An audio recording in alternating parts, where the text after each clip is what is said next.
और हमारा चित्त दूषित हो जाएगा, मन दूषित हो जाएगा, विचार दूषित हो जाएंगे। इसलिए दुष्टों का संग कभी नहीं करना चाहिए। इसने शिव निर्माल्य का भक्षण किया है, जो नहीं करना चाहिए। इसको देखिए आप, विषमालोक्य वापेयम शिव निर्माल्य भोक्तारः शिव निर्माल्य लंघकाः शिव निर्माल्य दातारः प्रशस्तेषां पुण्यकृत।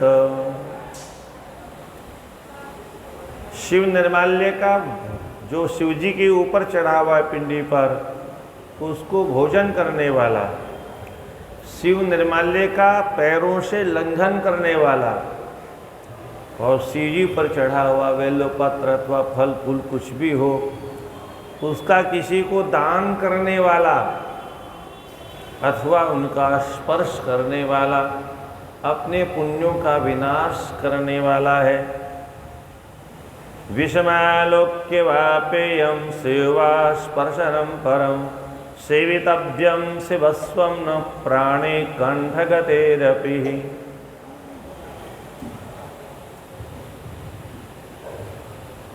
यम के दूत कहते हैं, अगर किसी को बहुत भूख लगी हो और मरणासन हो, कुछ खाने को नहीं मिल रहा हो, जहर सामने दिखाई दे, मरना तो है ही है, वो जहर खा ले वो ठीक है,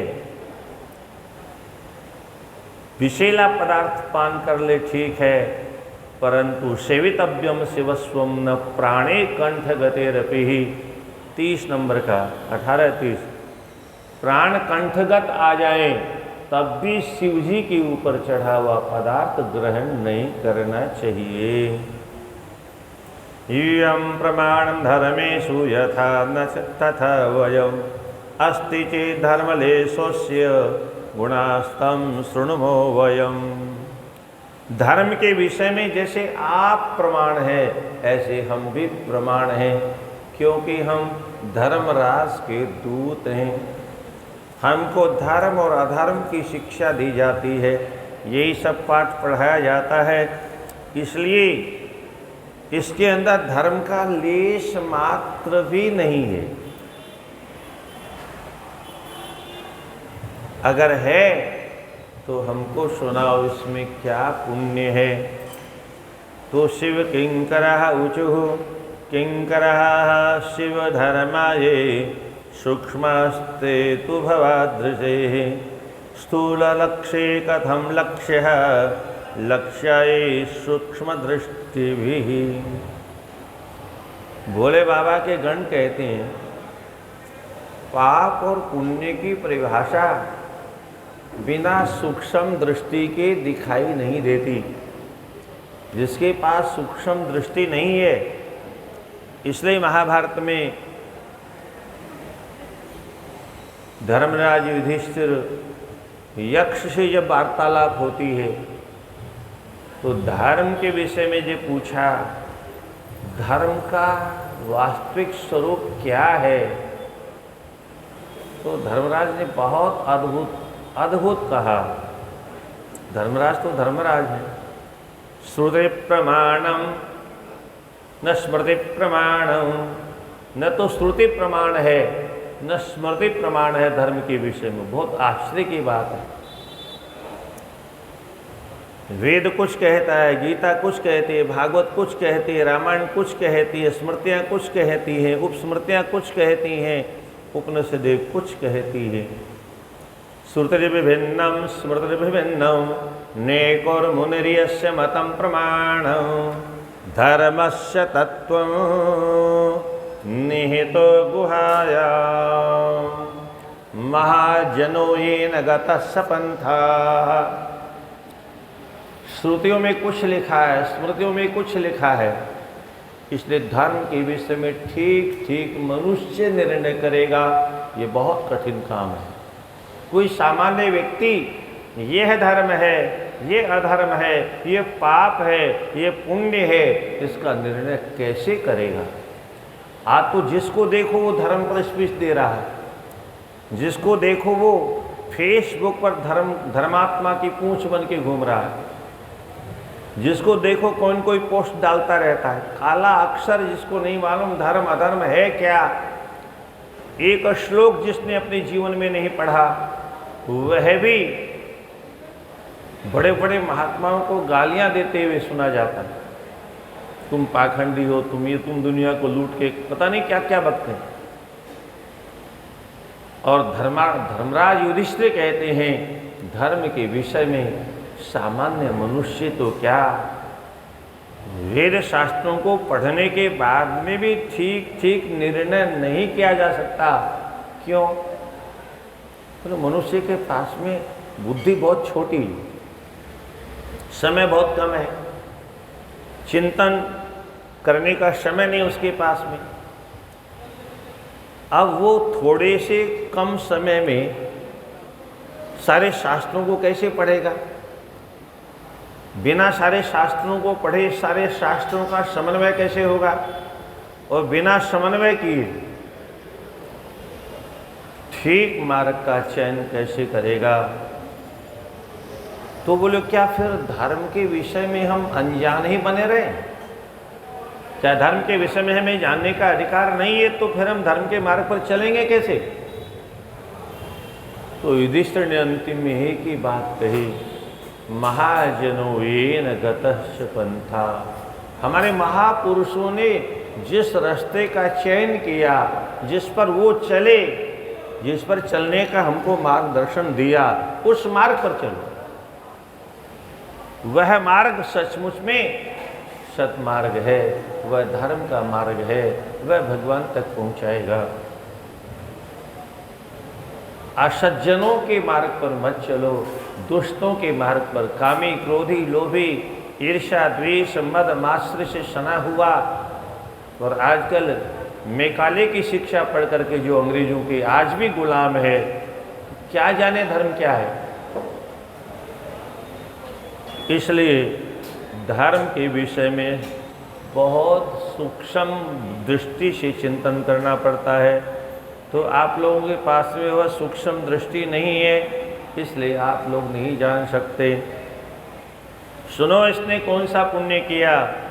अनेनम येन सह कर्म यत् कृतं शृणुते तत् यज्ञ दत्तात्मजेनाथ सावधानतया गणः। पतन्ते लिंगशिरसिः दीपछाया निवारिता स्वचेलांचलतोनेन दत्त्वा दीपदशां दिशि। शिवजी के मंदिर में प्रकाश समाप्त होने जा रहा था, दीपक की रोशनी मंद हो जा रही थी, दीपक बुझने वाला था। अपने वस्त्र को फाड़ करके इसने और दीपक की बत्ती को बड़ा बनाया और शिव मंदिर में दसों दिशाओं में इसने प्रकाश पैदा किया। एक पुण्य तो ये किया, ये अनजान में ही सही, अपने स्वार्थ के लिए भले किया हो, परंतु ये पुण्य हो गया। इसके बाद में अपरोपि परो धर्मो जात तत्रास्य किंकराः शृण्वतः शिवनामानि प्रसंगादपि गृह्यताम्। रात में जो पूजन हुआ, पूजन में जो मंत्रों का उच्चारण हुआ, उन मंत्रों को इसने श्रवण किया। श्रवण करने का सौभाग्य इसे मिला, यह पुण्य बन गया। इसके बाद में भक्तेन विधना पूजा क्रियमाणा निरीक्षिताः। इसने जो पूजा हुई उसको अपने आँखों से देखा, यह एक पुण्य बन गया। उपोषितेन भूतायाम अनेन स्त्रीचेदशः। शिवरात्रि की पूजा और इसने भूखा प्यासा रह करके तपस्या करते हुए श्रवण की। पानी भी पीने को इससे उपलब्ध नहीं हुआ और इस प्रकार से उपोषितेन भूतायाम अनेन स्त्रीचेतसाः। एक क्षण भी इसने अपनी दृष्टि को इधर उधर नहीं जाने दिया। निरंतर भगवान का दर्शन करता रहा। शिवलोकमयं ह्यद्य गन्तास्माभिसहेवतु किंचित कालम महाभोगात् करिष्यति शिवानुग्रह। और इन पुण्यों के परिणाम स्वरूप ये हमारे साथ शिवलोक जाएगा और वहाँ नाना प्रकार के भोगों को भोगेगा। और सुनो, इसकी पुण्य की क्या इसको फल मिलने वाला है। कलिंगराजो भविता ततो निर्धूत कल्मषः एष द्विजवरो नूनं शिव प्रियतरो यथ। ये इस पुण्य के बल पर अगले जन्म में ये कलिंग देश का राजा बनेगा।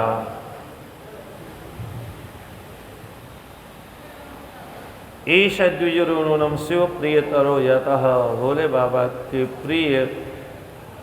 प्रिय हो जाएगा। अनन्य अन्यत किंचिन्न वक्तव्यम योम यात यथागतम। अब ज़्यादा बकवास करने की जरूरत नहीं आपको, आप जैसे आए वापस चले जाओ। इसे तो हम अपने साथ में लेके जाएंगे। इस प्रकार से परस्पर में निवेदन करके और सर्वे शृणुतः मद्वाक्यं सावधानतया गणाः तदेव प्रीत्या कुरुतः मच्छासनः पुरस्सरम्। धर्मराज के दूतों ने फिर कहा, देखो हमारी बात को सावधान होकर के सुनो, जैसा हम आदेश दे रहे प्रेम से वैसा करो। धर्मराज, ये त्रिपुंड्रधरा लोके भूत्या सीतया गणाः ते सर्वे परिहर्तव्या नानेतव्यः कदाचन। एक बार स्वयं यमराज ने हमसे कहा था, क्या बोल, जो त्रिपुंड धारण करने वाले हैं और जो भोले बाबा की विभूति लगाने वाले हैं, ऐसे लोगों को मेरे यहाँ लेके नहीं आना। भूल गए तुम लोग, ये आदेश दिया गया था। उधूलन कराये ही विभूत्या सीतया गणाः। इस प्रकार से इनको ले जाने का आप लोगों को कोई अधिकार नहीं है। फिर आगे आप लोगों को आदेश मिला था, ये रुद्राक्षधरा लोके जटाधारिण एव ये ते सर्वे परिहर्तव्या नानेतव्या कदाचन। जो रुद्राक्ष धारण करने वाले हैं उनको भी लेके नहीं आना।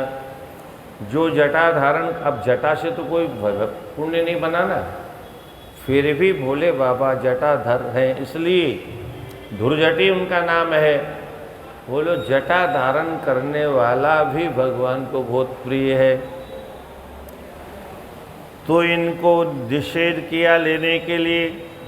और आगे तो और गजब की बात लिखी है, उपजीवन हेतुश्च शिववेशधरा हि ते सर्वे परिहर्तव्या नानेतव्यः कदाचन। जो केवल आजीविका के लिए,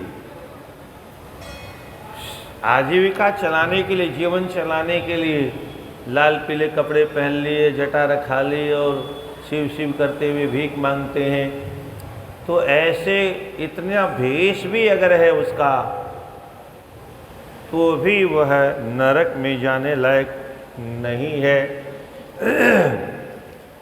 फिर आगे कहते हैं, दंभेनापि छलेनापि शिववेशधरा हि ते सर्वे परिहर्तव्या नानेतव्यः कदाचन। झूठे दंभ पूर्वक किसी ने भेष बना लिया, जटा धारण कर ली, त्रिपुंड लगा लिया, छल कपट करके भी ऐसा कर रखा है, अथवा किसी ने शिवजी का सा भेष बना लिया।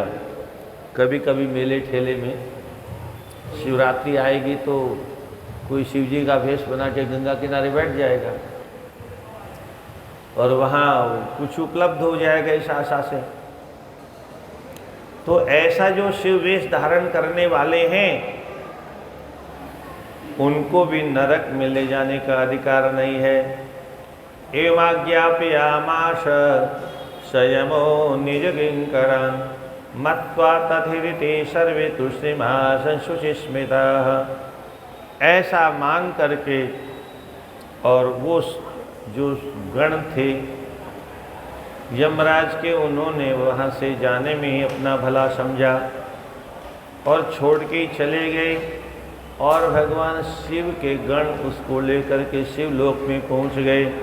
शिवलोकम जगामाशु तिर्गणे शुचिमानसः।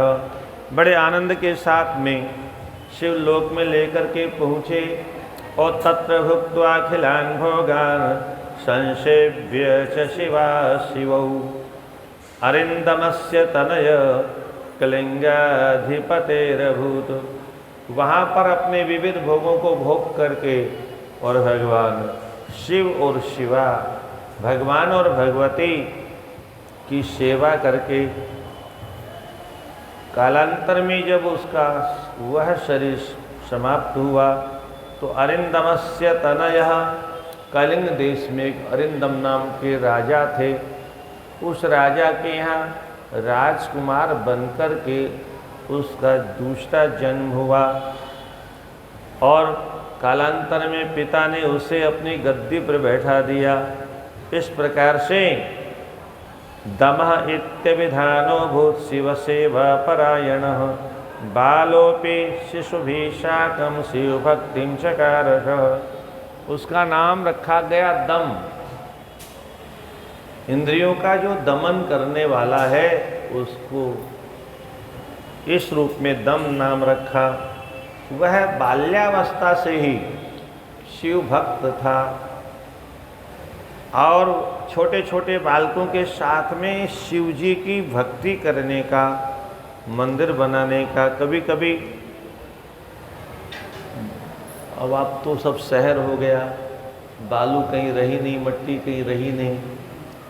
पहले जब बालू उलू में हम लोग बचपन में खेलते थे तो छोटे छोटे बच्चे बालू में मंदिर बनाते थे।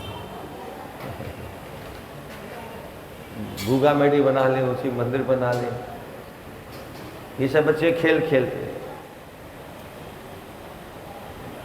सृष्टि को भी महापुरुष इसी रूप में कहते हैं। जैसे विधाता सृष्टि बनाते हैं ऐसे ही बच्चे भी सृष्टि बनाते रहते हैं और विधाता जैसे मिटा देते हैं ऐसे बालक भी मिटा देते हैं।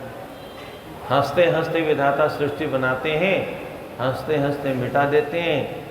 ऐसे ही जैसे बालक खेल खेल में तमाम मकान दुकान बना लिए और आवाज़ दी माँ ने, एक लात मार करके सबको खंडहर बना दिया। बस यही सृष्टि है और कुछ नहीं।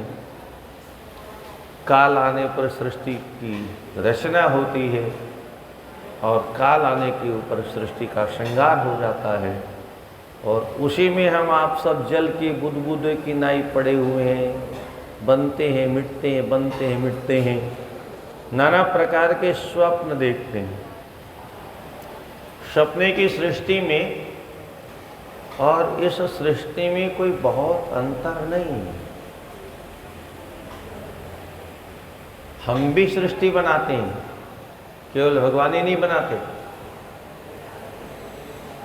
भगवान भी प्रलय काल में अंधकार में जब शयन करते हैं तब सृष्टि बनाते हैं और हम भी जब घोर अंधकार में सो जाते हैं तब सृष्टि बनाते हैं। अंधकार में न वहाँ बत्ती जल रही है, न कोई कमरे में है और सपने में हमने नाना प्रकार के महल बना लिए, परिवार भी बन गया और घंटे 2 घंटे में न जाने क्या क्या हो गया और फिर मिट भी गया। हमने सृष्टि बनाई और सृष्टि मिटा दी। केवल ईश्वर ही सृष्टि करते ऐसा नहीं है, हम नित्य प्रति सृष्टि की रचना करते हैं, नित्य नवीन सृष्टि बनाते हैं। अब आप देखिए, सृष्टि में जो सामान हमने इकट्ठा किया, मटेरियल, वो कहाँ से आया? न तो उसमें पैसा लगा, न उसमें कोई ट्रक का खर्चा लगा, न कोई मटेरियल था। न कोई महल था, न कोई बेटा, न बेटी, न पति, न पत्नी, कुछ नहीं था, पर सब बन गया। जैसे सपने में कोई मेटेरियल था नहीं, वो सपना घंटे 2 घंटे का था, ये सपना 50-60 वर्ष का है। कितना अंतर है केवल। यथार्थ यही है कि जैसे सपने के महल सच्चे नहीं होते, ऐसे यह भी एक सपना है, यह भी सत्य नहीं है। अब ये जरा बात गले से उतरती नहीं है। क्यों? हमको सत्य दिखाई देता है तो सपना क्या झूठा दिखाई देता है? उसमें भी रोते हैं, उसमें भी चिल्लाते हैं, उसमें भी आनंद लेते हैं, उसमें भी उत्सव मनाया जाता है, उसमें भी विवाह शादी होती है, उसमें भी बैंड बजाए जाते हैं, उसमें हा हा हू सब होता है। ऐसा कुछ भी नहीं है जो सपने के संसार में हम नहीं करते। परंतु वह भी सत्य नहीं है, और यह इसलिए सत्य नहीं है, हमको सत्यवत दिखाई देता है, पर यह प्रतिक्षण नष्ट हो रहा है। प्रतिक्षण हमको लगता है कि कल हम लोग बच्चे थे, अब बुढ़े हो गए। ये क्या है? हमें पता ही नहीं चला और सारा जीवन बदल गया। हम कितनी बार मरे हमको पता ही नहीं। बचपन हमारा मर गया कि नहीं मर गया? राधे राधे। वो जो शैशव अवस्था थी, किशोरावस्था थी, मरी कि नहीं मरी? हमारे सामने ही मर गई, हमारे देखते देखते मर गई, और हमने उस मौत को देखा भी नहीं। ये और मजे की बात है। हम आज तक नहीं जान पाए कि हम कभी मरे थे, और हमारी जवानी मर गई हमारी आंखों के सामने, और हमको आज तक विश्वास नहीं कि हमारी जवानी मर गई। हम मरे ये हमको पता नहीं। और इसी प्रकार से हम प्रतिदिन मरते हैं। रात को 8 घंटे सोएंगे तो फिर मर जाएंगे, और इसी प्रकार से 1 सेकंड जो बीत गया वह भी मर गया। आज के कितने घंटे मर गए? तो चूंकि ये प्रतिक्षण बदल रहा है, तो इसमें सत्य कौन सा शरीर है? कल वाला शरीर सत्य है, परसों वाला सत्य है, 10 वर्ष पहले हम जो थे वो सत्य था, कि 20 वर्ष पहले हम जैसे थे वो सत्य? कौन सा सत्य है इसमें? वो जो बचपना था हमारा वो सत्य था, तो वो सत्य था तो ये क्या है? और वो सत्य था तो है कहाँ? क्योंकि जो सत्य होता है उसमें परिवर्तन नहीं होता, और जो असत्य है उसमें प्रतिक्षण परिवर्तन होता रहता है। नासतो विद्यते भावो ना भावो विद्यते सत।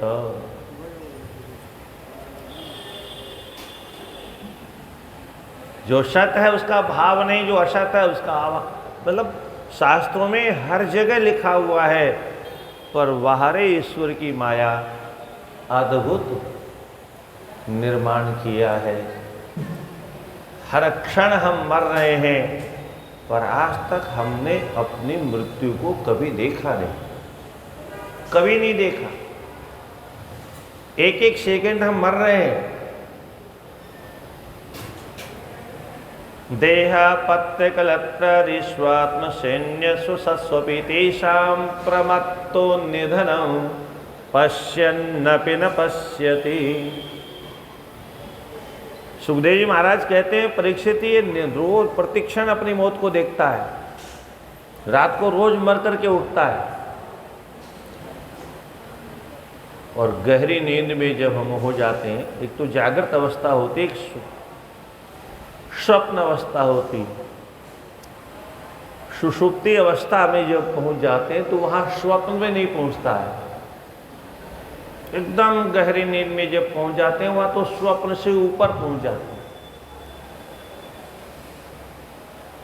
और वहां पहुंच करके हम नित्य प्रति, बहुत ध्यान से सुनिए, नित्य प्रति हम जो रोज ताजा होकर के सुबह उठते हैं, ताजगी आती कहां से है?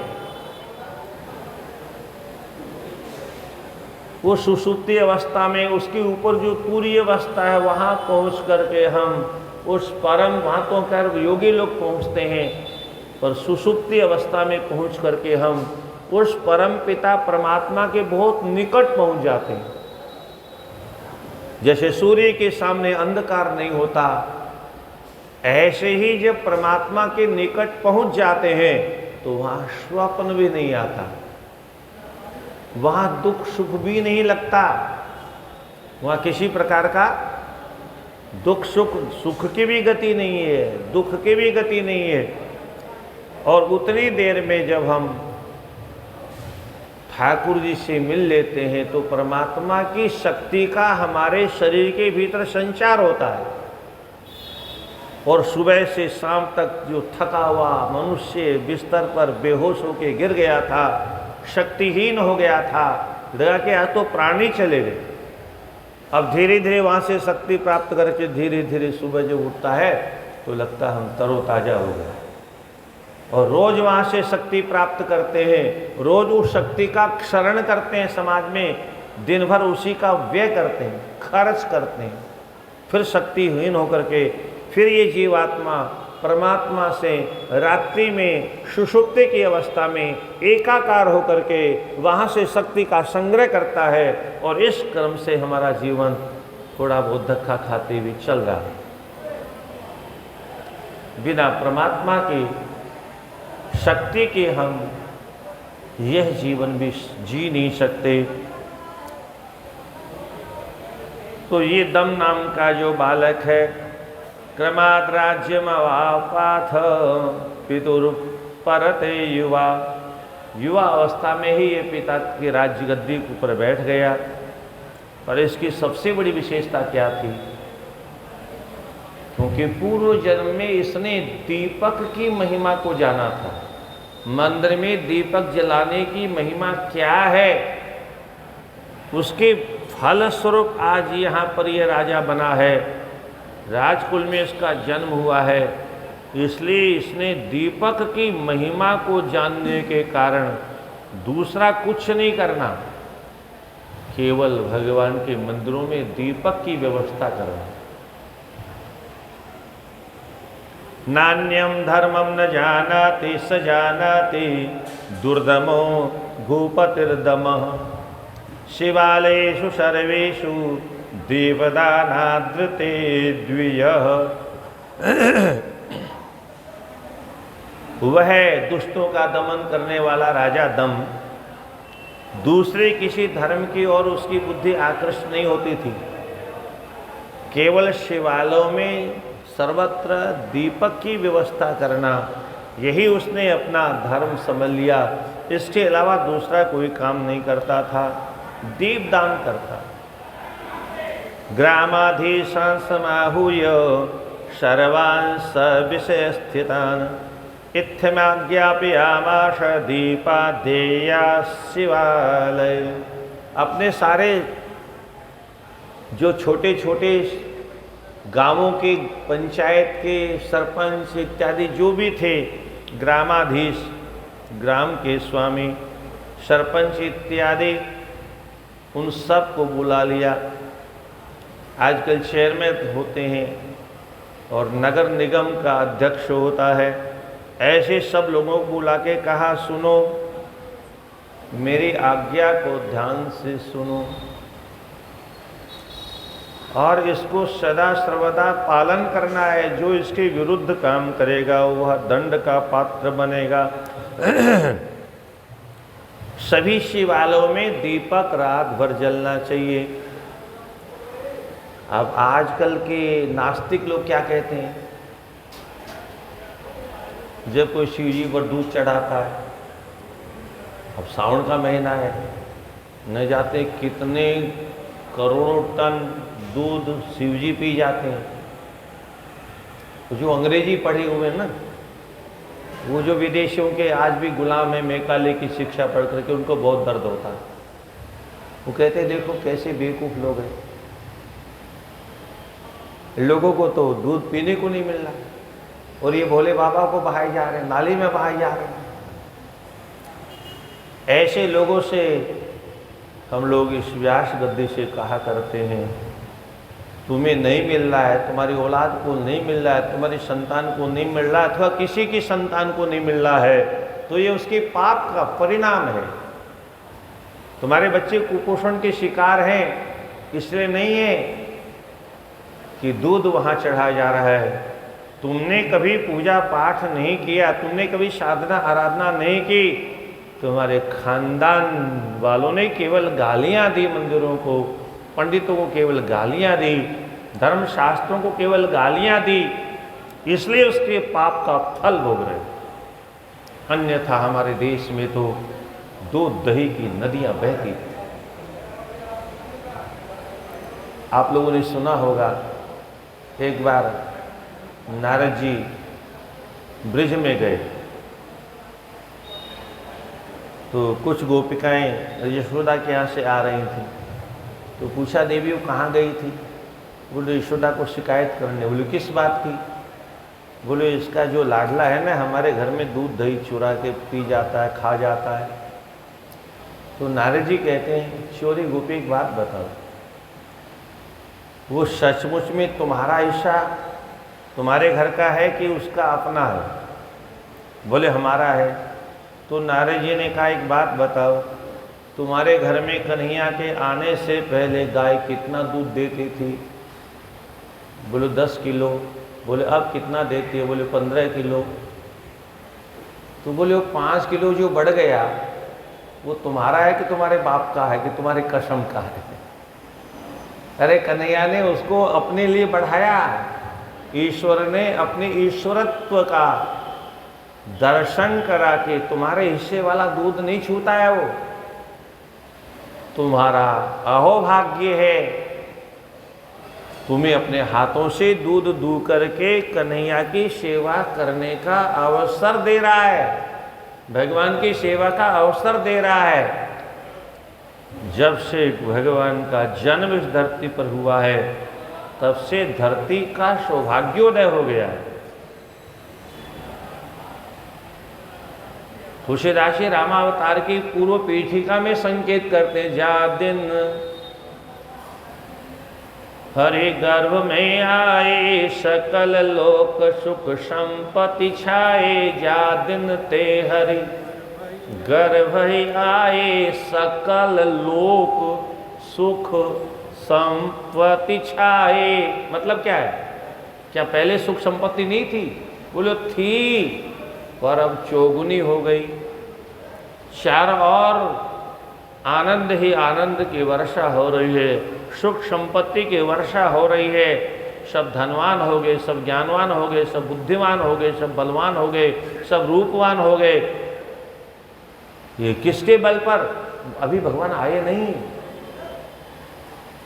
आजकल तो पता नहीं कितने भगवानों की लाइन लगी हुई है, कितने अवतार हैं, पर अवतार का फल क्या होता है शास्त्रों को पढ़ो।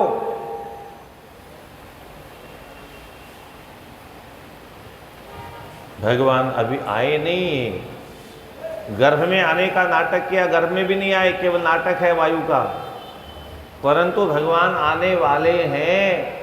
इतने से ही इतना पुण्योदय हुआ धरती का कि धरती हरी भरी हो गई, धरती धन धान्य से युक्त हो गई, लोग संपत्ति से धनवान हो गए, सबके घर धन दौलत से भर गए। एक भगवान के आगमन का ये फल है।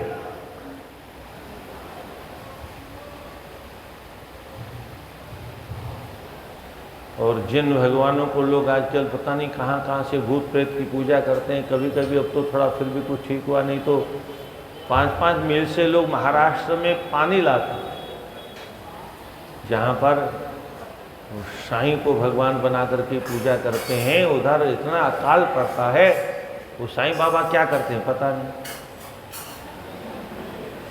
अरे जहाँ मंदिर है वहाँ तो आसपास में समृद्धि होनी चाहिए। अब आप कहोगे कि ये तो हमारे यहाँ भी नहीं होता है, जैसे आप ही के यहाँ बरसात बहुत देरी से हुई, क्या है ये? इसका भी सत्य यही है सज्जनों, जिस भाव से, जिस भक्ति से हमें भगवान की पूजा करनी चाहिए, उस भाव से, उस भक्ति से, उस श्रद्धा से, उस प्रेम से और उस विश्वास से पूजा करता कौन है? आप लोग क्या समझते हैं ये तीर्थ यात्रा में भीड़ भरी हुई है तो ये सब भगत लोग हैं? खोजने पर भी कोई भक्त नहीं मिलेगा। पैसा भगवान ने दे दिया, इसलिए समय पास करने के लिए, घूमने फिरने के लिए, तफरीह करने आ जाते हैं।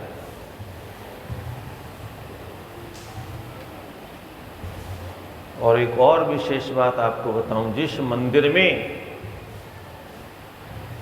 कोई अशुद्ध अवस्था में कोई माँ बहन बेटी प्रवेश कर गई, अशुद्ध अवस्था में मूर्ति का स्पर्श कर लिया, अथवा जिसको मूर्ति का स्पर्श करना निषेध है, उसने जिस किसी भी मूर्ति का स्पर्श कर लिया, उसमें देवत्व तो वही समाप्त हो जाता है, कोई देवत्व तो नहीं रहता वहां। भगवान के अस्तित्व को, मंदिर के स्वरूप को हम किससे जानते हैं? शास्त्रों से जानते हैं। तो मंदिर की महिमा को शास्त्र बताएगा।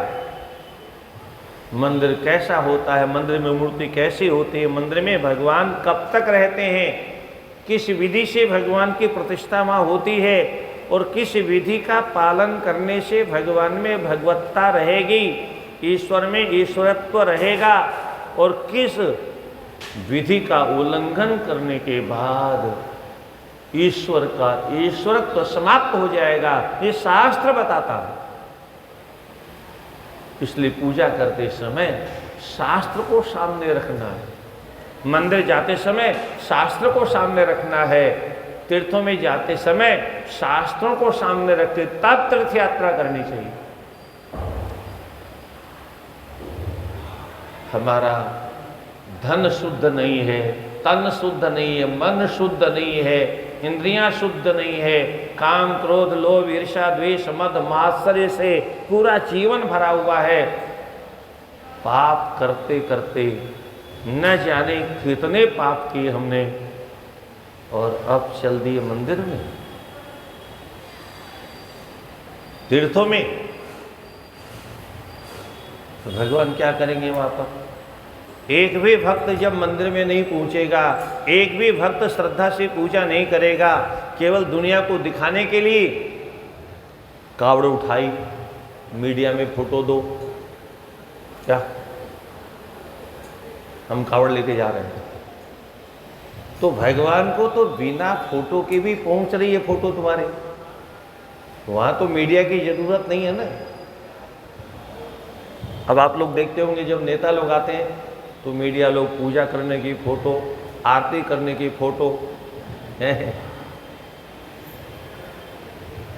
तो ये तो हम दुनिया को दिखाने के लिए कर रहे हैं। भगवान को बिना दिखाए ही सब जानते हैं, उनको दिखाने की जरूरत।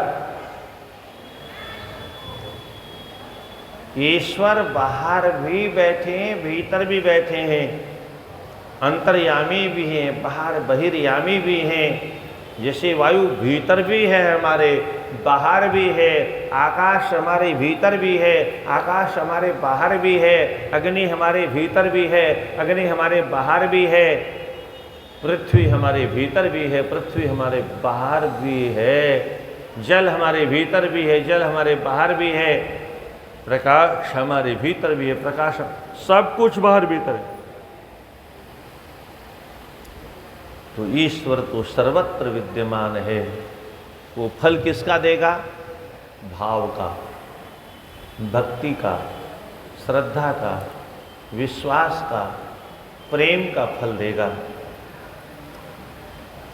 और इसलिए आज दुर्भाग्य से जब से हजारों वर्ष विदेशियों ने यहाँ तांडव किया, हमारी संस्कृत भाषा को समाप्त कर दिया, किसी ने उर्दू को चालू किया, किसी ने अंग्रेजी को चालू किया, और आज भी मैकाले की शिक्षा अंग्रेजों की शिक्षा है। इसलिए आज हम किस विधि से पूजा करें, हमारा मन कैसा हो, बुद्धि कैसी हो, इंद्रियां कैसी हो, धन कैसा हो, ये तो शास्त्र बताएगा, और हम शास्त्रों को पढ़ते ही नहीं। तो भगवान कहाँ मंदिरों में रहेंगे।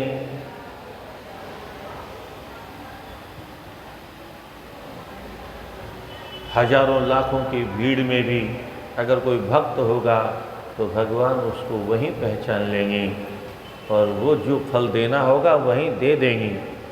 बाकी चाहे जितना बम बम भोले बम बम भोले बम बम भोले, ठीक है, नहीं करने से अच्छा है आप कर रहे हो, नहीं करने से तो अच्छा है, पर उससे भी अच्छा है दुनिया को दिखाने के लिए करना बंद करो।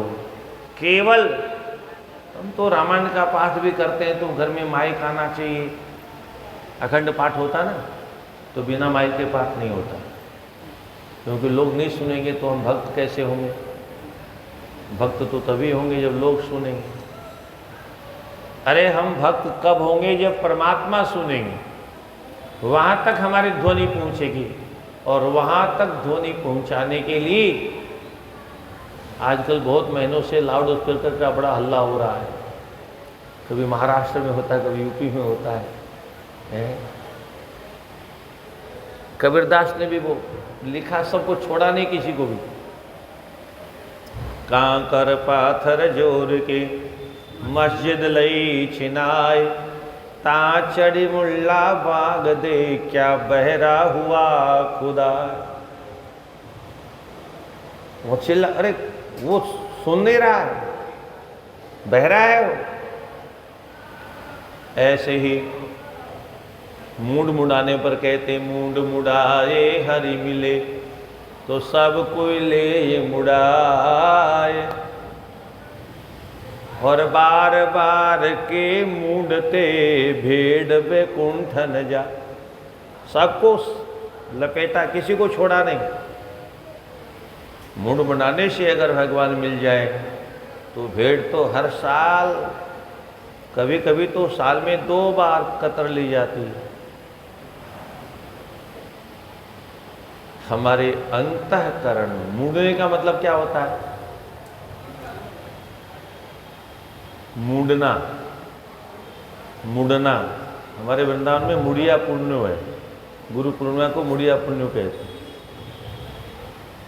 तो मूड मुड़ाने का मतलब है कि संसार से मुड़ करके परमात्मा की ओर चलना, मुड़ना।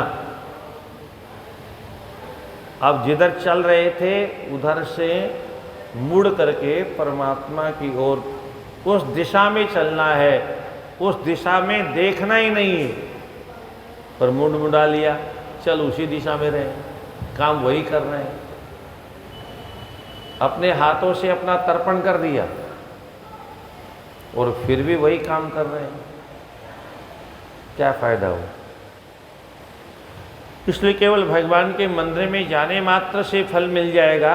मंदिर को हमने मंदिर रहने ही नहीं दिया। भगवान के स्वरूप को भी हमने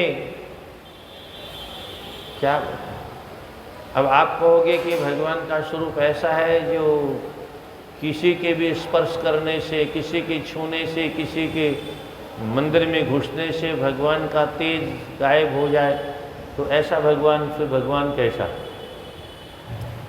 सज्जनों, मर्यादा भगवान की बनाई हुई है, शास्त्र भगवान के बनाए हुए, शास्त्र किसी व्यक्ति के बनाए हुए नहीं। पुराणों को लिखने वाले व्यास जी हैं, व्यास जी भी भगवान थे, व्यासस्तु भगवान स्वयं। और वेद तो साक्षात भगवान के श्वास से ही निकलते रहते हैं। यस्य निश्वसितो वेदाः, जैसे हम लोग सांस लेते हैं ऐसे ही परमात्मा जो सांस लेते हैं, उस श्वास में जो आवाज आती है वही वेद ध्वनि है। जितने पुराने भगवान हैं उतने ही पुराने वेद हैं। न भगवान को किसी ने बनाया, न वेदों को किसी ने बनाया। इसलिए वेदों को हमारे यहाँ अपौरुषे कहते हैं, किसी पुरुष के बनाए हुए नहीं। होते तो नाम जरूर होता, क्योंकि मनुष्य जो भी करता नाम का भूखा होता है। मंदिर बनाएगा तो अपना नाम, पंखा दान करेगा तो अपना नाम, कुर्सी दान करेगा तो अपना नाम, कुछ भी दान करेगा तो अपना नाम होना चाहिए।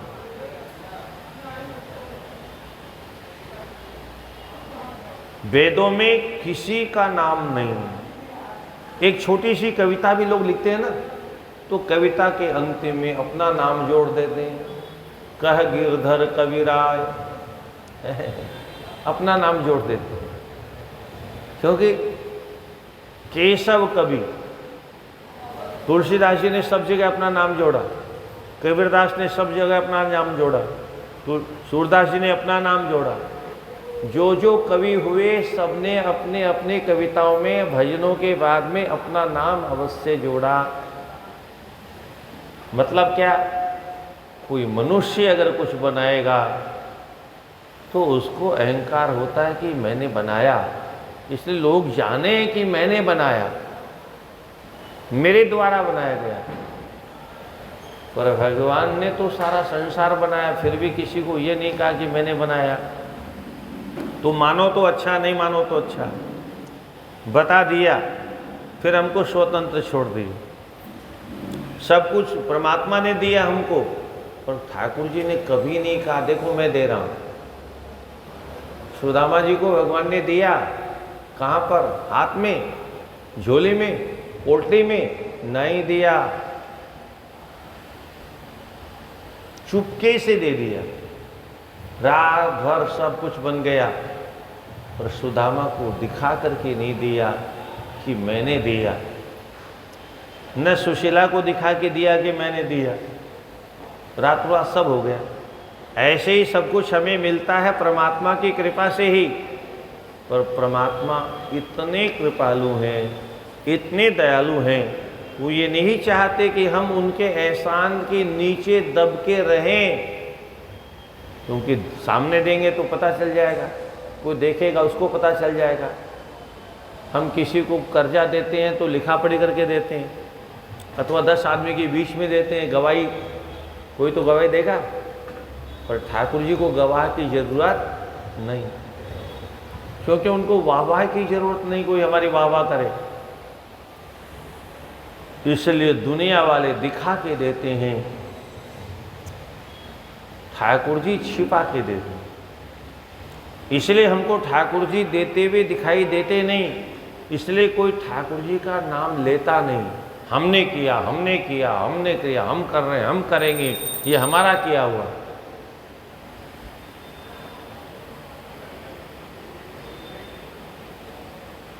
तो अन्यथा सत्यमेवेदं समे दंड्यो भविष्यति।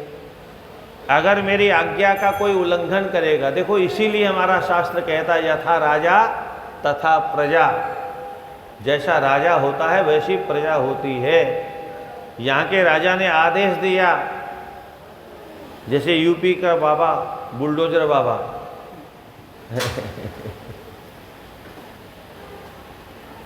गड़बड़ करोगे तो बुलडोजर बाबा चढ़ जाएंगे छाती पर और हड्डी पसली चूर चूर कर देंगे तुम्हारे मकान दुकान।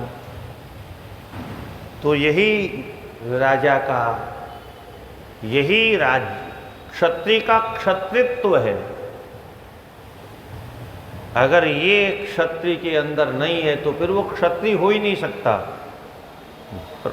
दीपदाना शिवतुष्टो भवती श्रुति रीति, शास्त्र कहता है दीपदान से भोले बाबा प्रसन्न होते हैं, इसलिए तुम सभी शिवालयों में, मंदिरों में दीपदान की व्यवस्था करो। अब जब से बुलडोजर बाबा आए तब से अयोध्या में दीपावली मनाई जाती है, पहले नहीं मनाई जाती थी। दीपावली तो पहले भी आती थी, पर चूंकि पहले धर्मनिरपेक्ष राजा थे इसलिए कभी अयोध्या में नहीं गए। कभी दिवाली पर अब 10-10, 20-20, 50-50 लाख दिए एक साथ जलते हैं, क्योंकि भगवान राम जब अयोध्या आए तो अयोध्या वासियों ने इसी प्रकार से उत्सव मनाया था, घर घर दिवाली में दीप जलाए थे। दीपावली का मतलब क्या है? दीप धन आवली 2 शब्द हैं।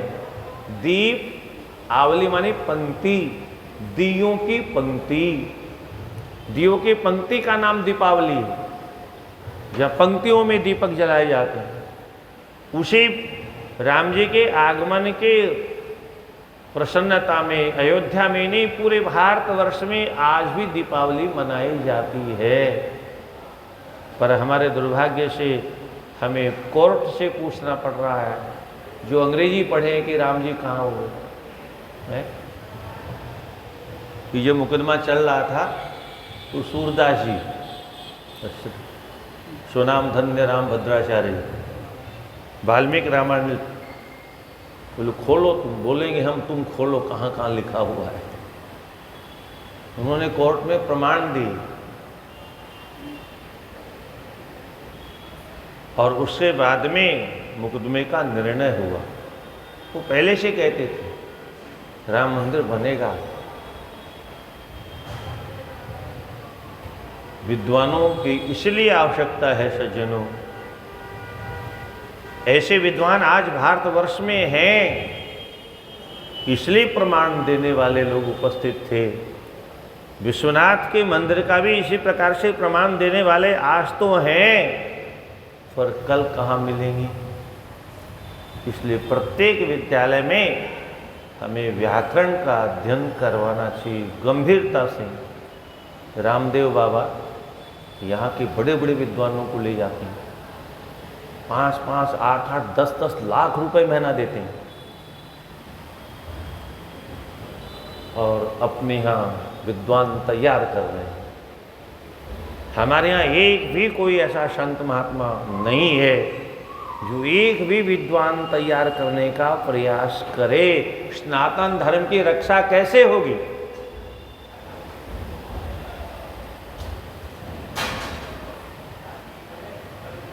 और चूंकि विद्वान तैयार नहीं हो रहे हैं, इसलिए बैंड बाजे वाले कथा कर रहे हैं। जब विद्वान थे तब बैंड बाजे वाले नहीं थे। विद्वान गायब हो गए, बैंड बाजे वालों का तांडव शुरू हो गया। और जब बिना पढ़े ही चकाचक माल मिल रहा है तो कोई पढ़ेगा क्यों? इसलिए हर कथावाचक पढ़ने के लिए स्कूल जाने के चक्कर में नहीं पड़ता, कुछ डायरी तैयार करता है और कथावाचक बन जाता है। और सब लोग बड़े प्रेम से सुनते हैं। नो सीखे डॉक्टर के पास कोई नहीं जाता है, जो डॉक्टरी पढ़ रहा है उसके पास इलाज कराने कोई नहीं जाता है, जो वकालत पढ़ रहा है उससे कोई सलाह लेने नहीं जाता है, वकील बनाने नहीं जाता है। उसको डिग्री जिसके पास में, उसमें भी जो अनुभवी है उसको अपना वकील बनाता है, अच्छे से अच्छा डॉक्टर खोजता है। और यहाँ ज़्यादा पैसे वाले तो विदेश में जाते हैं, यहाँ के डॉक्टर विश्वास भी नहीं करते, क्योंकि उनको मालूम है यहाँ आरक्षण से भी आते हैं। नेता लोग वहीं जाते हैं, यहाँ इलाज कराते ही नहीं। ये आरक्षण वाले तो यहाँ के गरीबों को मारेंगे। हर जगह हम योग्यतम खोजते हैं और कथा में बोलो जरा चिकना चुपड़ा होना चाहिए, सुंदर होना चाहिए, घुघराले बाल होने चाहिए, लिपस्टिक पाउडर वाला होना चाहिए, अथवा छोरी छापरी होनी चाहिए। क्या मतलब भाई? शास्त्र में जिसके लिए निषेध है वह भी होना चाहिए व्यास गद्दी पर, स्वयं भी नरक में जाए और श्रोताओं को भी नरक में ले जाए। हमको ज्ञान ही नहीं है। हमारे घर में माँ बहन बेटी चौके में नहीं जाती, पर व्यास गद्दी पर कैसे बैठते कोई नहीं पूछता है कि आप व्यास गद्दी पर बैठते कैसे। 6-6 महीने 12-12 महीने आपके कार्यक्रम लगातार बने हुए हैं। किसी को प्रश्न करना चाहिए कि नहीं करना चाहिए? पर हमको क्या मतलब, तो किसको मतलब है? ऐसे हमारा धर्म समाप्त हो जाएगा। ये मंच जो है, यही मंच है जो धर्म की सुरक्षा कर सकता है। आज तक इसी मंच ने धर्म की रक्षा की और हम लोग को इसलिए दर्द होता है कि आज इस मंच पर कैसे चलो चलो छोटो सो छोरो, ओहो सुखदेव जी लग गए, सुखदेव जी। अब वो पेट में से कहाँ से सुखदेव जी बन गया? कुछ टूटी फूटी वाणी में कुछ बोल लेता है, एक श्लोक बोलता नहीं है। कैसे शास्त्र के सिद्धांत को बताएगा वो? हर जगह योग्यतम चाहिए। कपड़ा भी अच्छी कंपनी का चाहिए, क्या बर्तन भी अच्छी कंपनी का चाहिए, पंखा भी अच्छी कंपनी का चाहिए, लाइट भी अच्छी कंपनी की चाहिए क्योंकि जल्दी फ्यूज हो जाएगी। हर जगह हम अच्छी से अच्छी कंपनी की, महंगी हो कोई दिक्कत नहीं, परंतु व्यास गद्दी पर आकर के ये नहीं सोचते हैं कि जो विद्वान हो वह व्यास गद्दी पर बैठे। किसी से परिचय हो गया, बोले चलो। शास्त्रों को कौन कितना जानता है, नहीं जानता है तो फिर वो कथा कैसे करेगा। धर्म जैसा गंभीरतम विषय, सामान्य विषय नहीं, सबसे कठिन विषय है। इसमें सारे वकील थे, वकीलों की भी गति नहीं है, डॉक्टरों की भी गति नहीं है, बड़े बड़े बैरिस्टरों की गति नहीं, जजों की गति नहीं है। सबसे श्रेष्ठतम मार्ग है ये। और वो अगर झोला छाप हो, झोले छाप डॉक्टर को तो गवर्नमेंट पकड़ लेती है।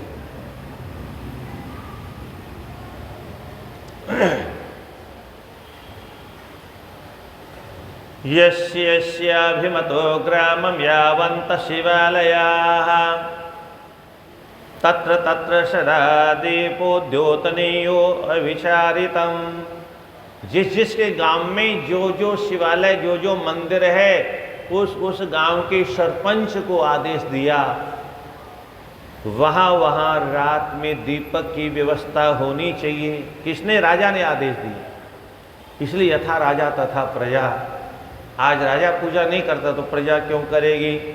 ममाज्ञा भंग दोषेण शिरच्छेस्याम्य संशयम् इति तद्भयतो दीपः दीप्तः प्रतिशिवालयम्। और सुनो, जो मेरी आज्ञा का उल्लंघन करेगा मेरे द्वारा उसे प्राण दंड दिया जाएगा। अब आज के ज़माने में कोई मंत्री, मान लो योगी जी ऐसी घोषणा कर दें तो लोग कहेंगे ये भगवा करण है, ये हम नहीं होने देंगे, धर्म को हम थोपने नहीं देंगे। अरे किस देश में बोल रहे हो? ये देश धार्मिक देश था। दुर्भाग्य से विदेशी अधर्मी आए, तब से यहाँ अधर्मियों का जमघट हो गया। तब से तुम्हारे जैसे चेले, उनके गुलाम आज भी देश में बकवास कर रहे हो। इस देश में धर्म की चर्चा नहीं होगी तो किस देश में होगी? सनातन धर्म का सर्वश्रेष्ठ देश भारतवर्ष है। भारत का अर्थ ही यही है। हमारे यहाँ तो सभी शब्दों का अर्थ है, खेल नहीं है। कुछ भी शब्द हुआ, कुछ भी बक दिया। इंडिया नहीं है ये भारत है। भा मानी प्रकाश, रत मानी उसमें निरंतर प्रेम करने वाला, लगा रहने वाला। प्रकाश मानी ज्ञान, जो ज्ञान में निरंतर लगा रहे उसका नाम है भारत। इस देश का नाम ही प्रकाश से प्रारंभ हुआ और दुर्भाग्य से आज यहाँ धर्म के विषय में अंधकार छाया हुआ है।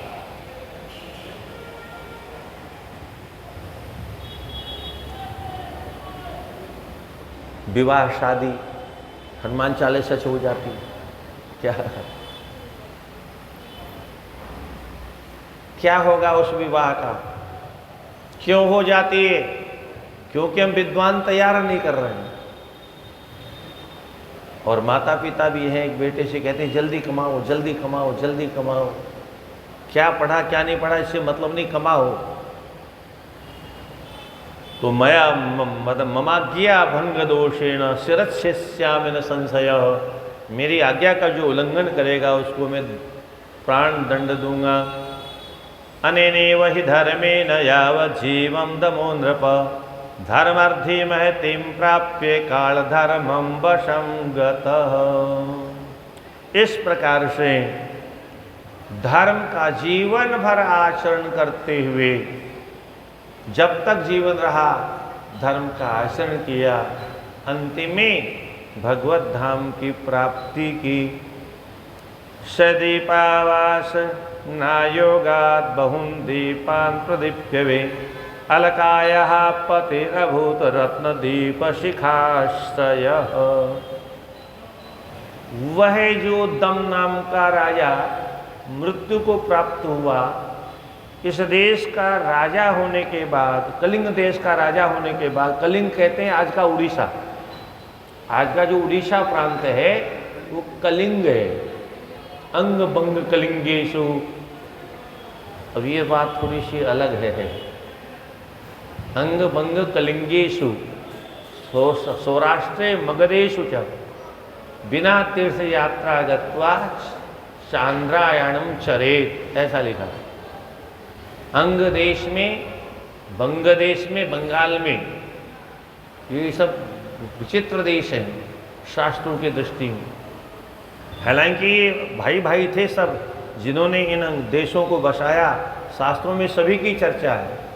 अंग बंग कलिंगेशु सौराष्ट्रे मगधेशु च, मगध देश जो आज का बिहार है। तीर्थ यात्रा बिनाम गत्वा, बिना तीर्थ यात्रा के वहाँ नहीं जाना चाहिए।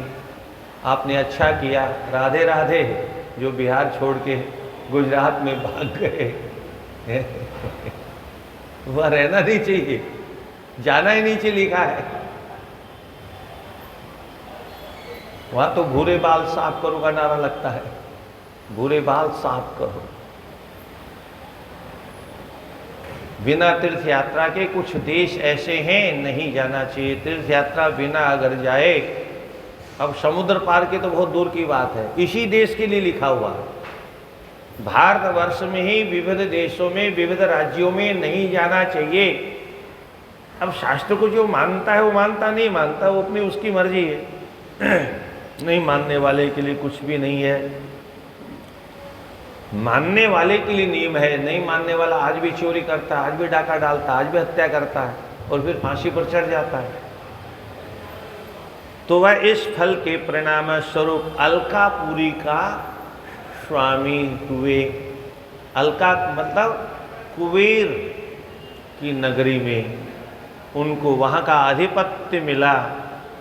कैसे मिला? एवं फलति कालेन शिव अल्पमपि यत्कृतम् इति ज्ञात्वा शिवे कार्ये भजनम सुसुखार्थी भी।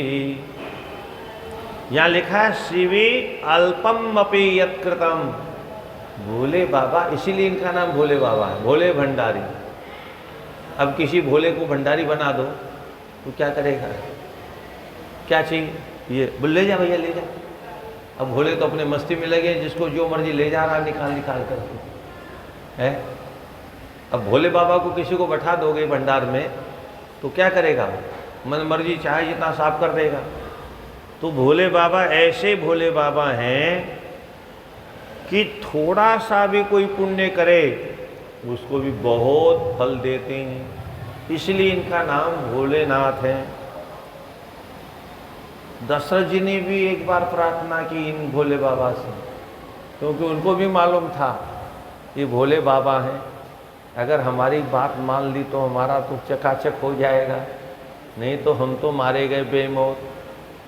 राम जी को वन में जाने का जब नंबर आया तो आशुतोष तुम अवधर दाने बिनती सुनो, मेरी विनती सुनो, मेरी आज्ञा को न मान करके मेरे राम यहीं अयोध्या में रह जाए, ये आपसे प्रार्थना है। पर भोले बाबा ने इसको नहीं सुना। क्या? दशरथ जी की प्रार्थना को नहीं सुना। क्यों? बोलो राम जी चाहते हैं जाना, तो मैं उनकी इच्छा के विपरीत कैसे ये वरदान दे दूं?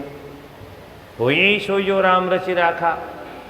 भगवान ने जब वन में जाने का निश्चय कर लिया है तो मैं कौन होता हूँ? इसलिए दशरथ जी के मांगने के बाद में भी यह वरदान नहीं दिया। तो क्वच दीक्षिता दायाद सर्वधर्मारति सदा शिवालय देव योगाद्या तस्सोरे तुम वसु। देखो हे संसार के लोगों, ध्यान से सुनो। कहाँ तो वह पापात्मा ब्राह्मण, महान दुष्टात्मा, सभी प्रकार के धर्मों से रहित, कुमार्गगामी, संध्या वंदन आदि सबसे रहित, स्वधर्म से विरोध करने वाला, और कहाँ देवालय में चोरी करने गया था।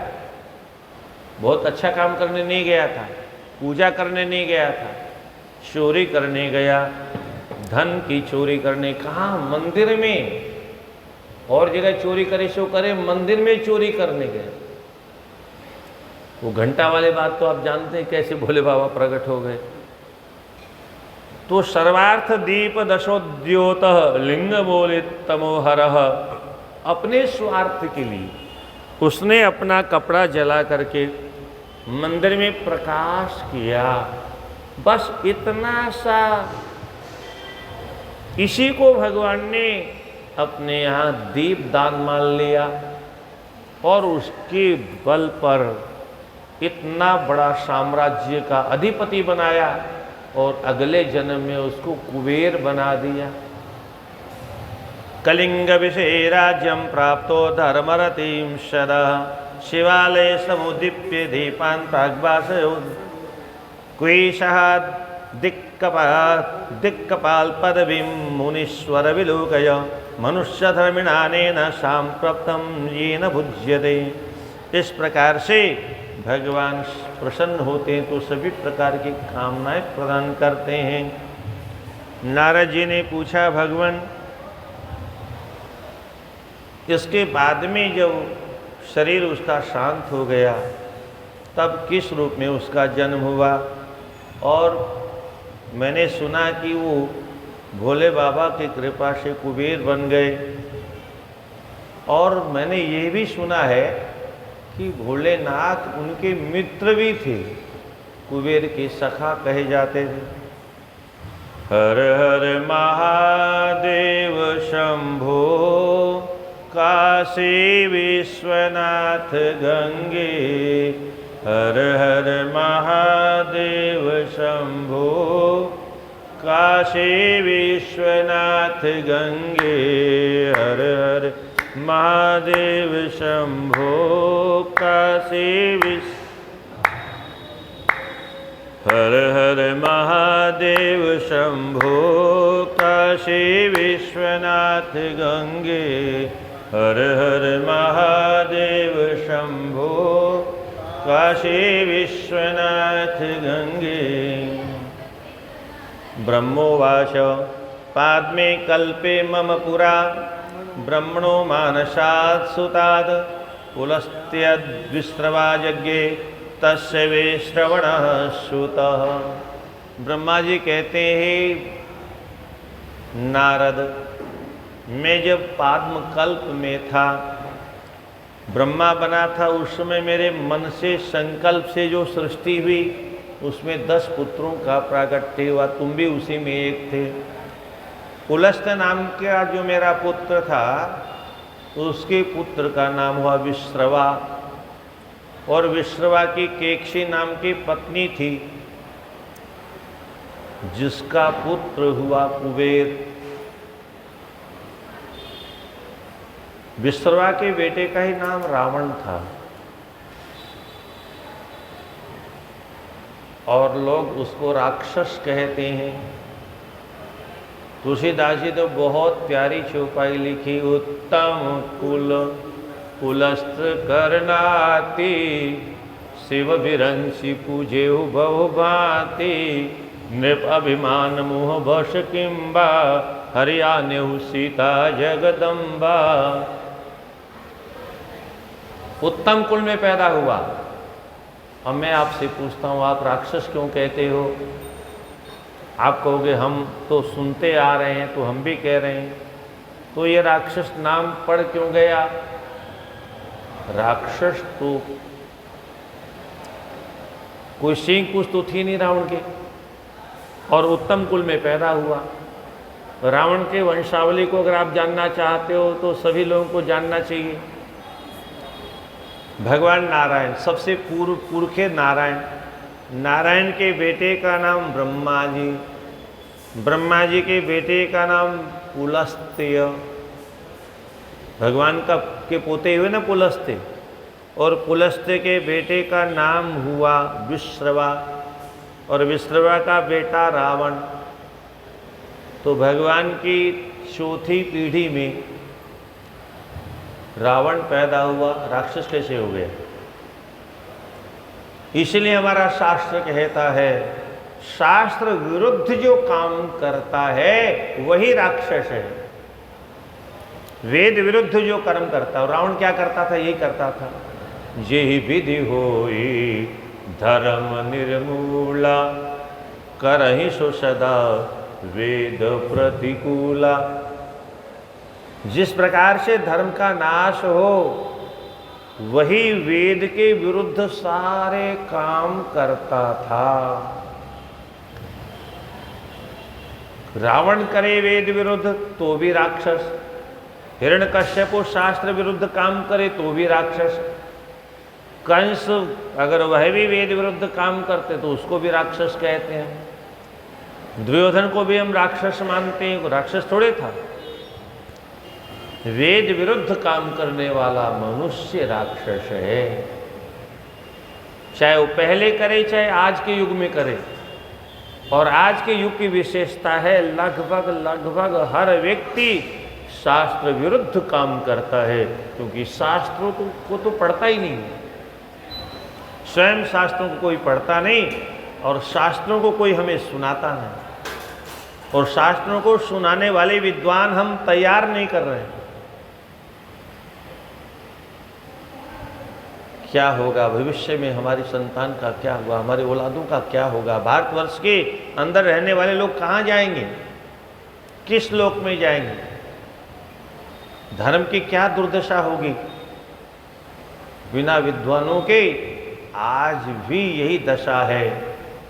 अगर सचमुच में सही विद्वान होते, बहुत ध्यान से सुनिए सज्जनों, भारतवर्ष का कोई परिवार ऐसा नहीं है जो किसी संत से न जुड़ा हो, किसी पंडित से न जुड़ा हो, किसी कथावाचक से न जुड़ा हुआ हो।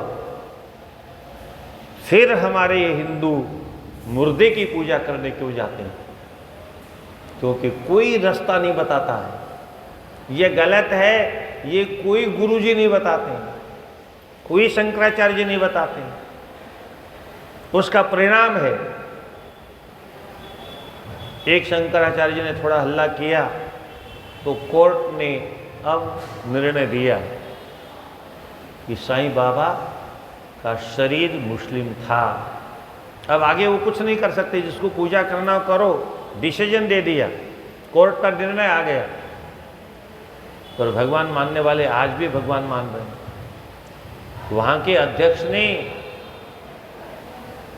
स्वनाम धन्य स्वरूपानंद जी महाराज से क्षमा याचना की मुकदमा लड़ने के चक्कर में, मेरी गलती होगी, परंतु वो ये नहीं कह सकता कि ये भगवान नहीं, क्योंकि उसको तो पैसा मिल रहा है, दौलत से मतलब है। चाहे भूत प्रेत किसी की पूजा करो, पैसा चाहिए हमको।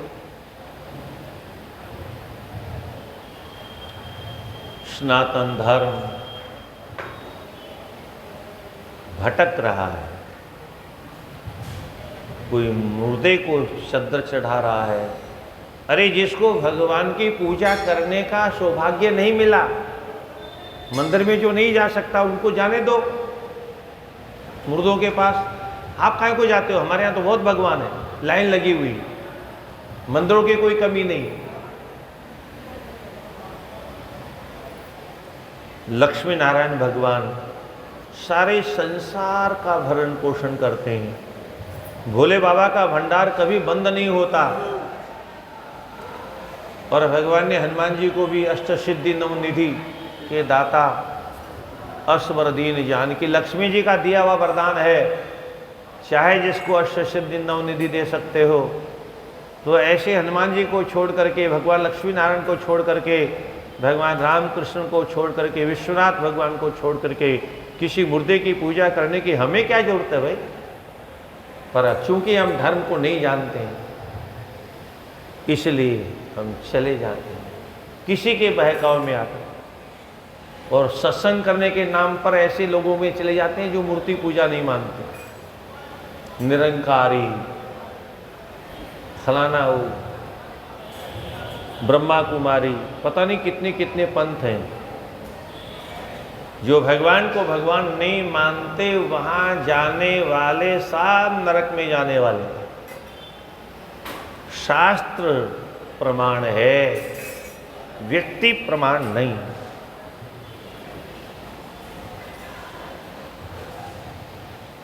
तेनयम् अलकं भुक्ता पुरीं विश्वकृतः कृतः आराध्य त्र्यंबकं देव अत्युग्र तपसा पुरा।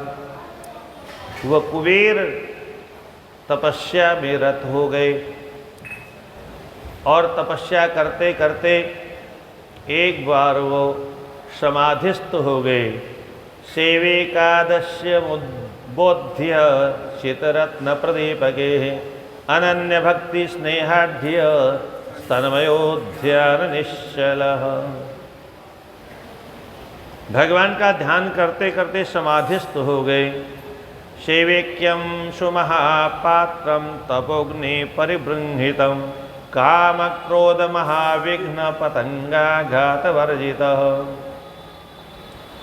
भगवान शिव से एकत्व प्राप्त करके और अपने प्राणों का सन्निरोध करके अर्थात प्राणवायु को रोक करके और भगवान के सूक्ष्म लिंग स्वरूप को अपने हृदय में विराजमान करके और 10,000 वर्षों तक तपस्या की। तावत् ततापस तपस्वत्वगस्ति परिशेषितम यावत् बहुव तद्वर्षम वर्षाणाम अयुतम शतम। वर्षाणाम अयुतम शतम 10,000 वर्षों तक।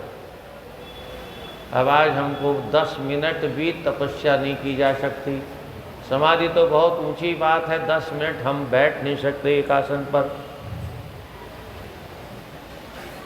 ततः सह विशालाक्ष्या देवो विश्वेश्वरः स्वयं अलकापतिमालोक्य प्रसन्नेनात्मनात्मनम्। और तब साक्षात भगवान पार्वती पति परमेश्वर दर्शन देने के लिए पधारे। लिंगे मनः समाधाय स्थितं स्थाणुस्वरूपिणम् उवाच वरदोऽस्मीति तदा चक्ष्वालकापतेः। भगवान ने कहा वरम ब्रूहि, वरदान मांगो।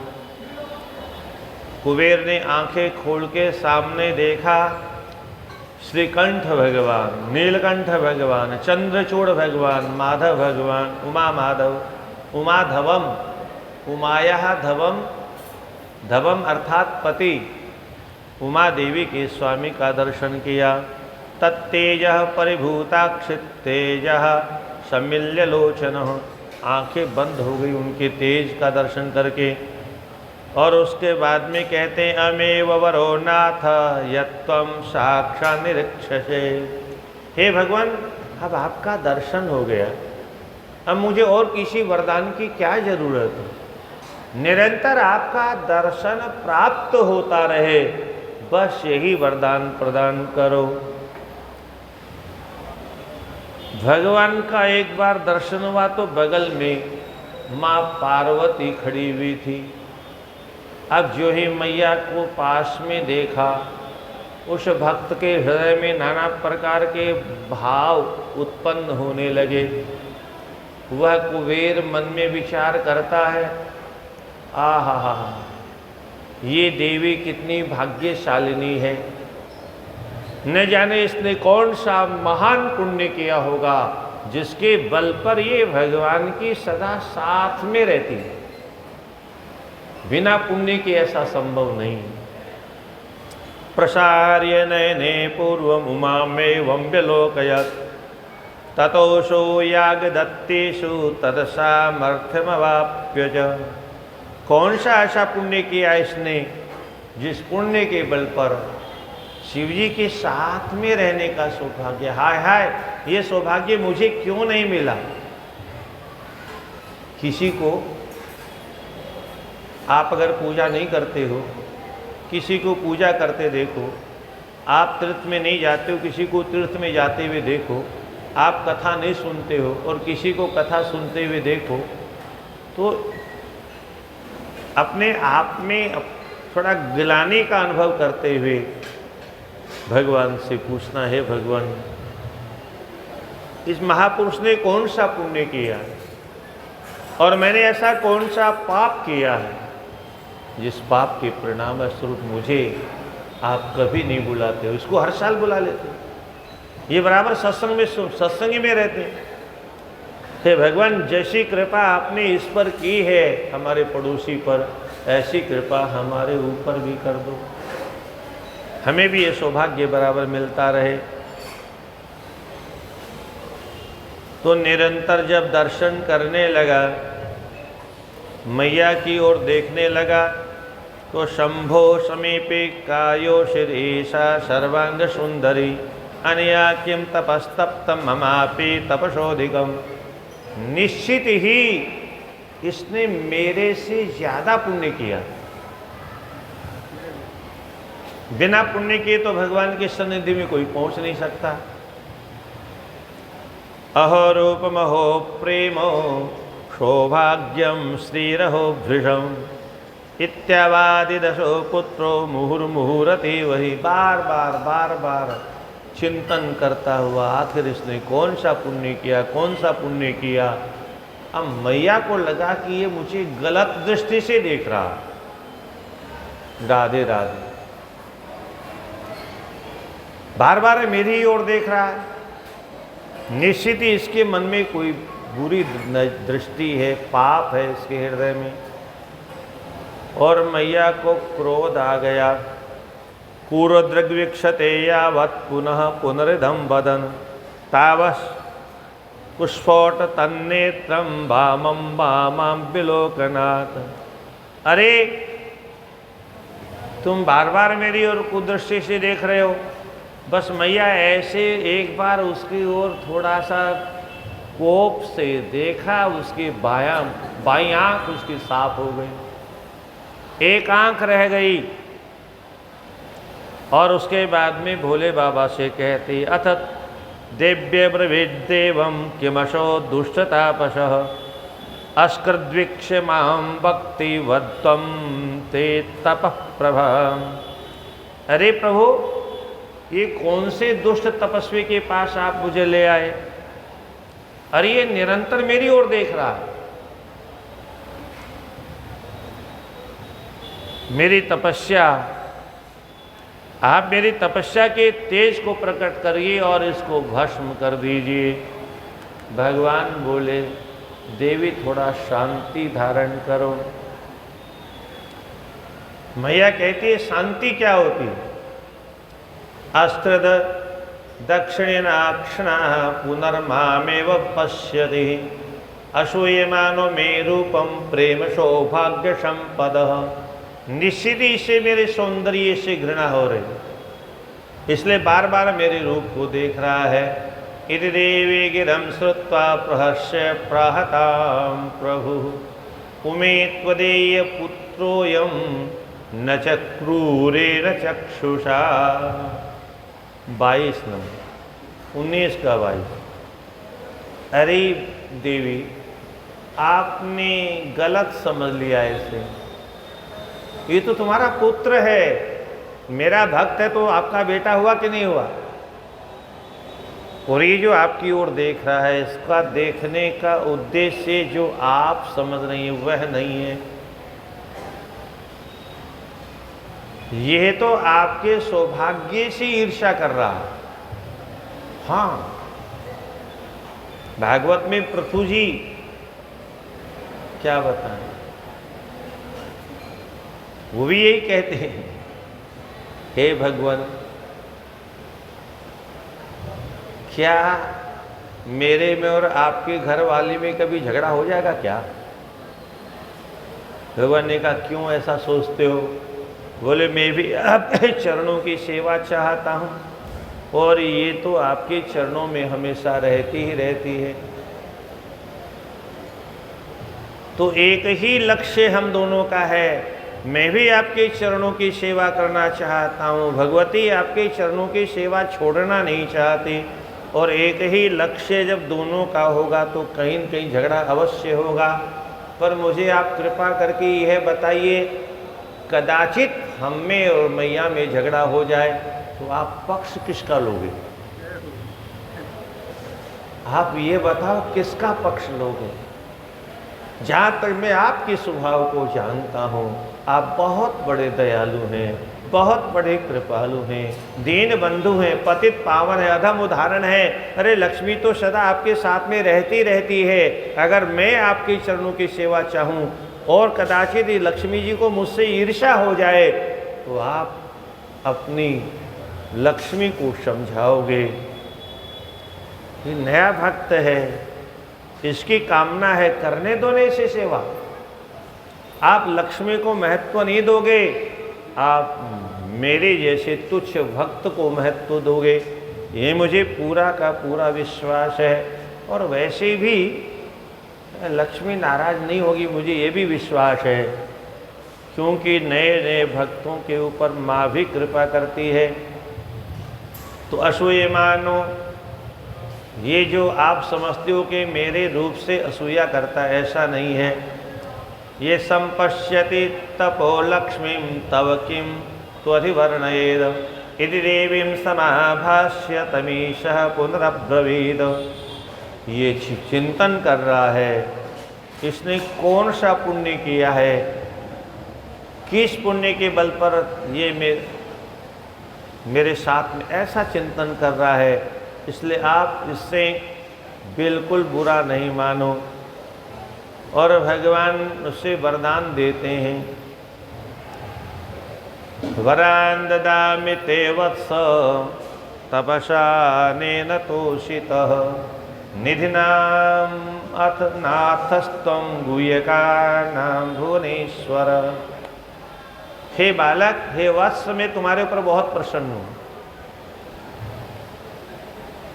तुमने तपस्या के द्वारा मुझे प्रसन्न किया है, इसलिए तुम निधि नाम अथ नाथस्तम, देवताओं का जो खजाना है उसके मालिक बन जाओ और गुह्यकों का स्वामी बन जाओ, यक्षों के स्वामी बन जाओ।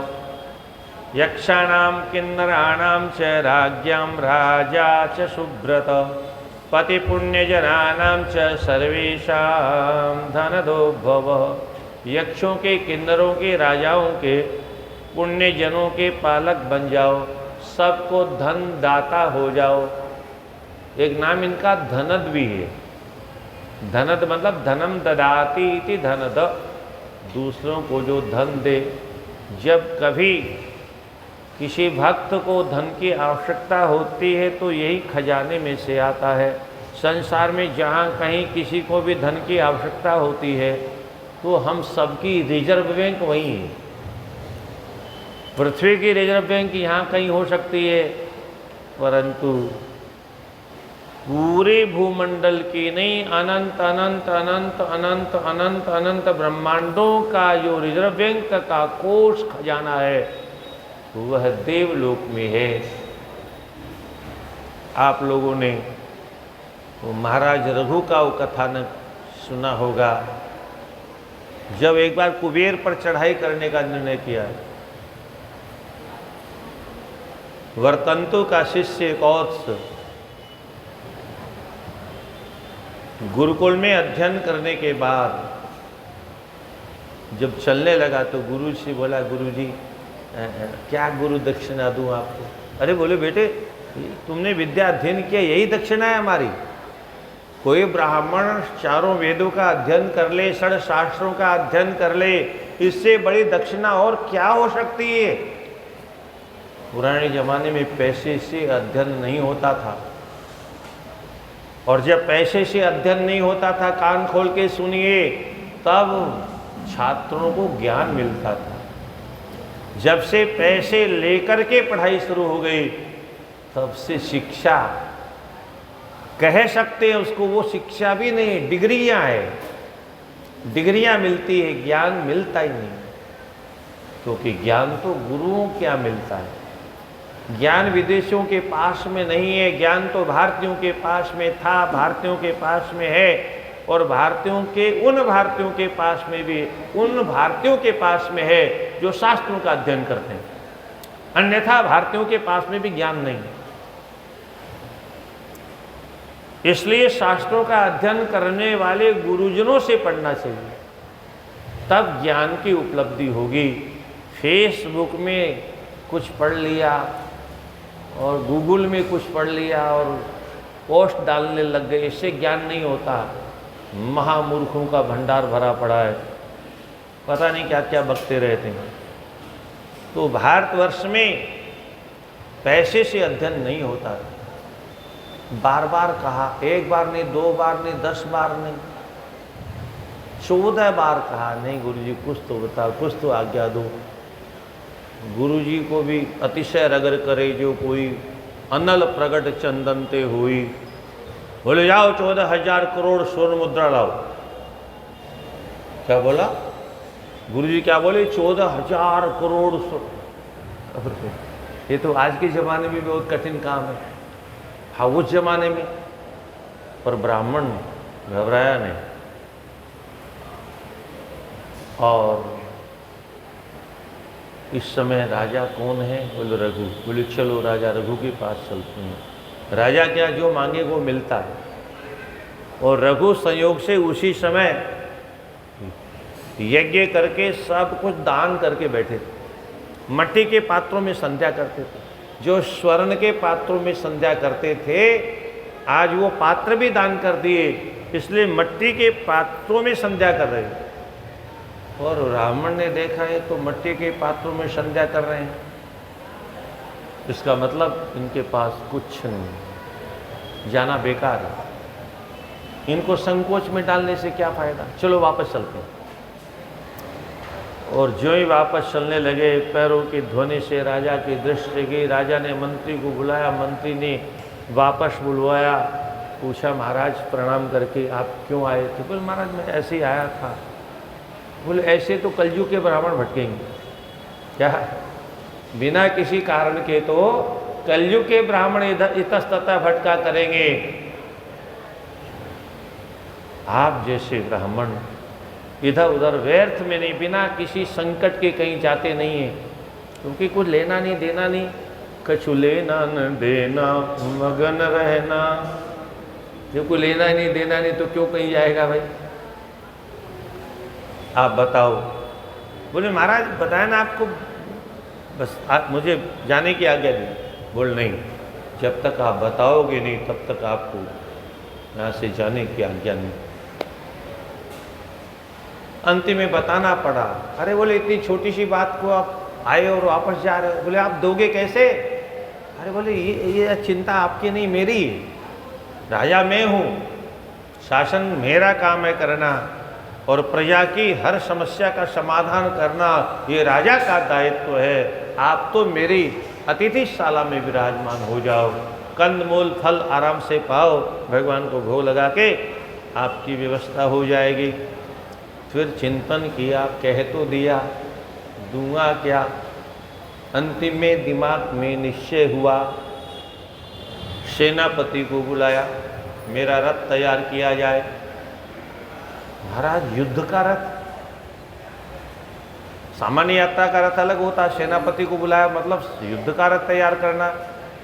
महाराज क्षमा करें, आप यात्रा सिद्ध हो गई आपकी। बोलो कुबेर पर चढ़ाई करूंगा। खुफिया विभाग का सदस्य दौड़ा दौड़ा गया कुबेर के पास में, पसीना पसीना हो। महाराज महाराज सावधान सावधान। क्या हुआ? बोले हुआ तो नहीं, होने वाला है। क्या होने वाला है?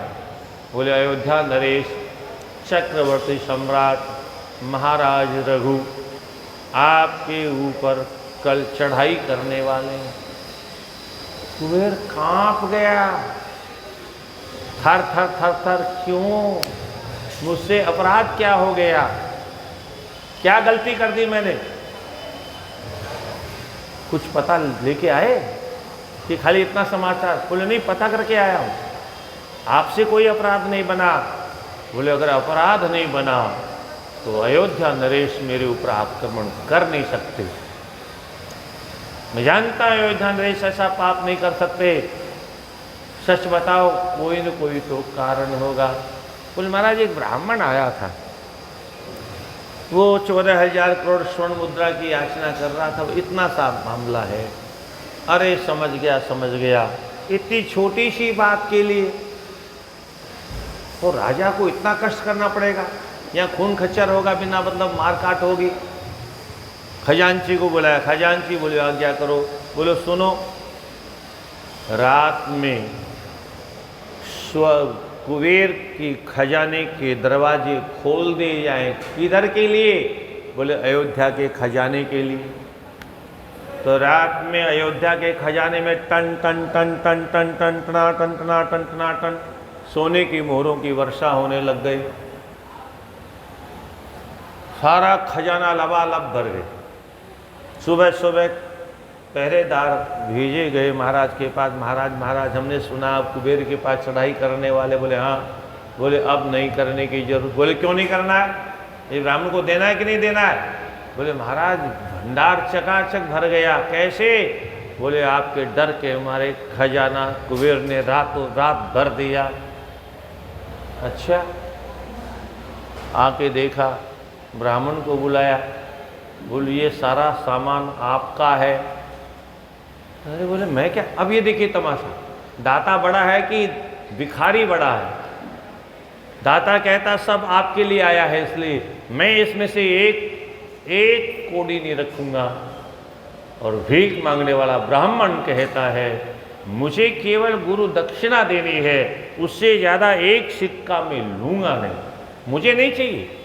अपने घर के लिए नहीं, महल नहीं बनाना है मुझे, मठ मंदिर नहीं बनाना है, ऐशो आराम नहीं करना है, मुझे भजन करना है, तपस्या करना है। ब्राह्मण का सरोर ब्राह्मणस्य देहोयम क्षुद्र कामाय निश्चयते। ब्राह्मणों का शरीर भोग के लिए नहीं मिला है, योग के लिए मिला है, तपस्या के लिए मिला है। मैं एक दोनों में झगड़ा हुआ। अंत तो गत्वा जितना ब्राह्मण को चाहिए था ब्राह्मण ले गया, बाकी सब बांट दिया गया, खजाने में नहीं रखा। उसके ब्राह्मण के नाम से आया, मैं कैसे रखूंगा? एक ये जमाना था। तो ऐसे ऐसे राजा महाराजा पहले होते थे। वो कुबेर का खजाना तो नदीनाथ मदन्नाथस्तम गुहे का नाम भुवनेश्वर, वहाँ का खजांची बना दिया। अब इसके बाद फिर क्या क्या लीला होगी, फिर कैसे सती का चरित्र, सती खंड आएगा इसके बाद में, सृष्टि खंड के बाद में सती का प्राकट्य कैसे होगा, फिर कैसे पिता के यज्ञ में जाकर के योगाग्नि में शरीर शांत करेंगी, फिर कैसे फिर आगे चल के पार्वती खंड आएगा। और इस क्रम से जितना भी होगा हम आप स्वाद ले ले के कथा कहेंगे और सुनेंगे। भागते भागते तो बेसुरी तो कथा हो जाती है और स्वाद पूरा आता नहीं है, इसलिए पूरा स्वाद लेके रस ले लेके रस पी पी के कथा को रसपान के रूप में पीना है। हर हर महादेव शंभो काशी विश्वनाथ गंगे। हर हर महादेव शंभो काशी विश्वनाथ गंगे। हर हर महादेव शंभो काशी विश्वनाथ गंगे। नमः पार्वती पते हर हर महादेव। जय हो।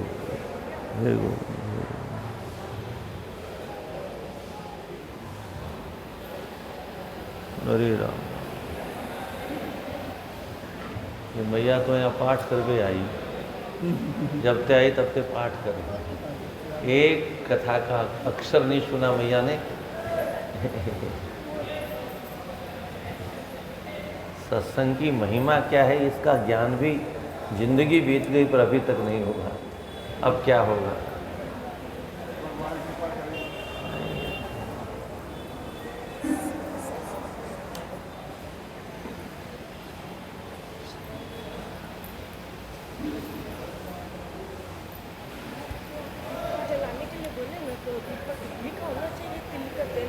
आजकल घी का दीपक तो जलाना निषेध है, क्योंकि घी शुद्ध हो तो घर का हो, घर का मिलेगा नहीं तो बस फायदा क्या जलाने का।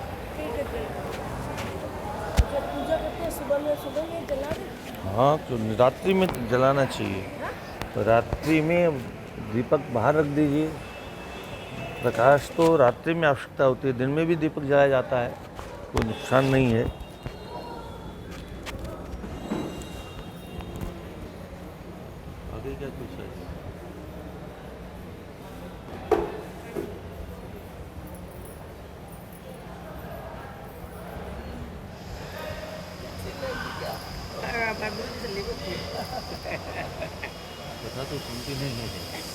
चंचल अब बच्चे हाँ, चंचल होते हैं ना, होना भी चाहिए चंचल। होना ही चाहिए।